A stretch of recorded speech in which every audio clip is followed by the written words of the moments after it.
Guys आज हमारे पास problem आई है कुछ ऐसी कि जब कस्टमर ने कंप्यूटर ऑन किया तो स्क्रीन ही ग्लिच कर गई कुछ इस तरह से। मेनली जो कॉज होता है ये रैम की वजह से होता है। जब आपकी रैम मदरबोर्ड से अच्छे से कांटेक्ट नहीं बना पाती है। और ये प्रॉब्लम होती है धूल की वजह से, जो कि आपको दिख रही है इसमें कितनी ज़्यादा गंदगी है। अंदर हमने पहले इसकी रैम खोल के उसको पेट्रोल से साफ कर किया है। फिर ब्रश से साफ करते करते एक भैया ड्रायर ले आए।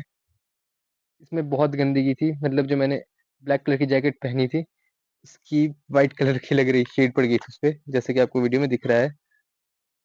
और इस सिस्टम को साफ करते करते हमारी बच गई थी बैंड धूल में। ये कुछ इसके मार्क्स। अब इसमें हमने रैम स्टिक की इंस्टॉल। अब बात करूँ इसकी स्पेसिफिकेशन की, तो इसमें लगी एक एसएसडी, डुअल कोर का प्रोसेसर और 2 GB रैम।